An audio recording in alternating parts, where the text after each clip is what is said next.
So I got to thinking about it. This is my 20th Christmas Eve message, which it's kind of surprised me, and I got to thinking about it. In all that time, I've wondered if I've ever really gotten it right.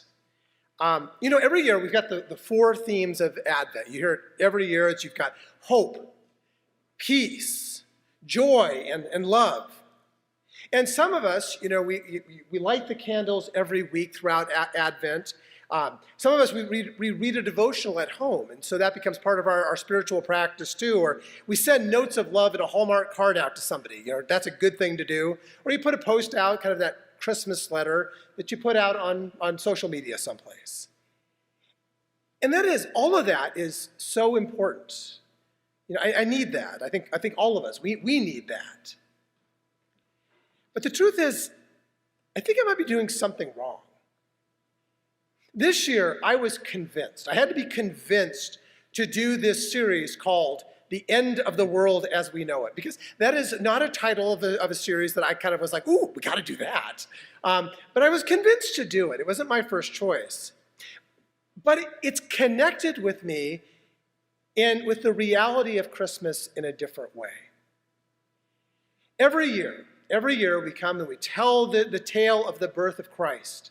And we tell it from the perspective of the gospel message. That's good.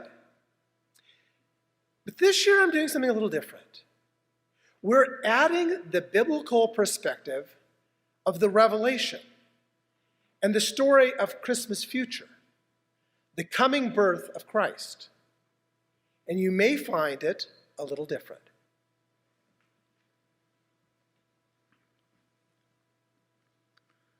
Then a great sign appeared in heaven, a woman clothed with the sun, with the moon under her feet, and a crown of 12 stars on her head. She was pregnant, and she cried out because she was in labor, in pain from giving birth. Then another sign appeared in heaven.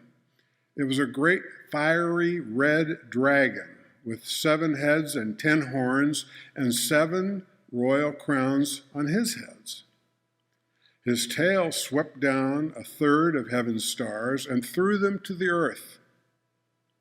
The dragon stood in front of the woman who was about to give birth so that when she did give birth, he might devour her child. This is not the silent night of which we usually sing. It's the story of a dragon. Satan has replaced the angels in the sky, not to praise the coming Christ, but to devour him. She gave birth to a son, a male child, who is to rule all the nations with an iron rod. Her child was snatched up to God and his throne. Then the woman fled into the desert where God has prepared a place for her. There she will be taken care of for 1,260 days. So in a parallel with the story from the Gospels, rather than being warned by the Magi to flee to Egypt, the mother of Christ flees by herself into the desert. Then there was war in heaven. Michael and his angels fought the dragon. The dragon and his angels fought back, but they did not prevail, and there was no longer any place for them in heaven. So the great dragon was thrown down, the old snake who is called the devil and Satan, the deceiver of the whole world, was thrown down to the earth, and his angels were thrown down with him. Then I heard a loud voice in heaven say, "Now the salvation and power and kingdom of our God and the authority of his Christ have come. The accuser of our brothers and sisters, who accuses them day and night before our God, has been thrown down. They gained the victory over him on account of the blood of the Lamb and the word of their witness.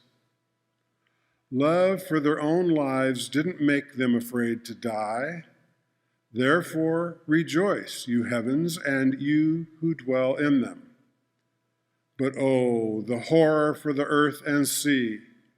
The devil has come down to you with great rage, for he knows that he only has a short time. This vision of Christmas future comes with devastation on earth, and human beings pretty much powerless to do anything but survive. There are people right now who can relate to this story.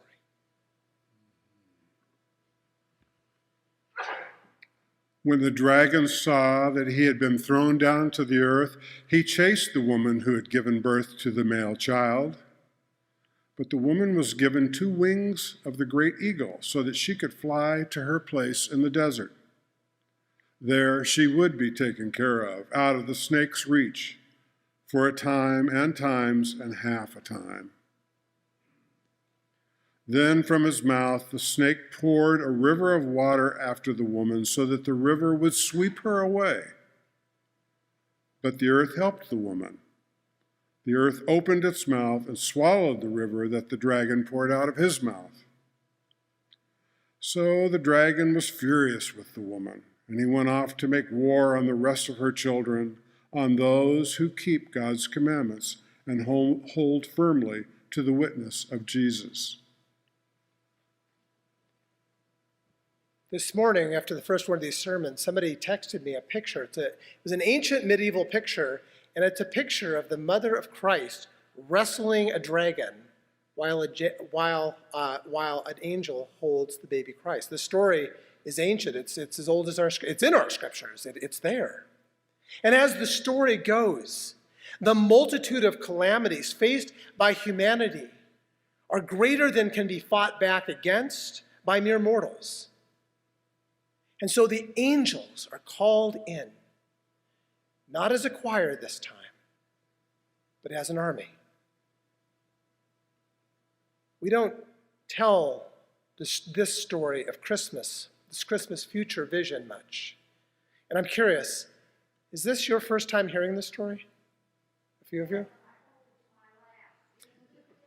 It is. It's a scary story. It is an absolutely scary story.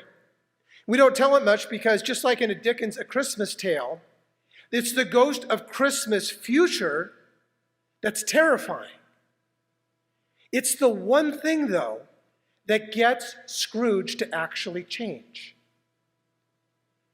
Christmas is an annual reminder that God's Spirit is not just in baby Jesus, but God's Spirit is in you. It's in me. And that you are called to use the days that you have to be an active force of love in the world. You are called by that very same Spirit to be an active force of hope in the world. Jesus taught a way of living in which peace comes through hard work. Peace takes work. And that joy comes in the face of hurt. And it's not magic. It takes work.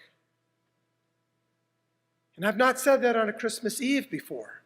And I think most preachers shy away from talking about the story of Christmas future, that vision, because it's not what I or you think we want.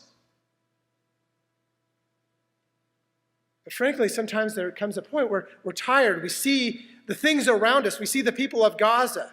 I woke up to the story this morning of the people in Bethlehem. Bethlehem was normally a joyous scene on Christmas Eve. Not today. People are enduring and surviving. I've seen what the parents of Russian soldiers who have died are enduring. The grieving Israeli families who have lost loved ones on that fateful day. And I see all of that and I wonder, how would I fare if I were in their place?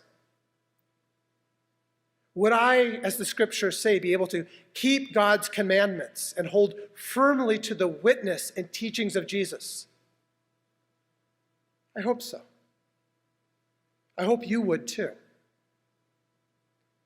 So this year I share with you the ancient stories of Christmas future and of Christmas past. In the story of Christmas past, Christ came into the world and shared a way of living that would lead, if we lived in that way, it would lead into a new kingdom here on earth as it is in heaven. But the corrupt world that as we have known it, remained. And that world killed him for it. In the vision of Christmas future, Christ comes into the world with an iron rod and with war. But the good news is that the world that as we have known it will change. The vision of a better world will come. I don't know how, and I don't know when. But the darkness has not and will not overcome that. Until then, it's our charge. It's our charge to keep hope alive, to continue to live our lives in a way that we add our force of love in the world, to live by the values that Christ taught. The fight is not ours. Ours is to do the hard work that leads to peace and to recognize that joy comes in the face of hurt, and to share the light of that truth with a world tonight that desperately needs to hear that hope and see people willing to extend love to a broken world. And if we can do that, and then maybe there is a kind of magic yet to come. Amen.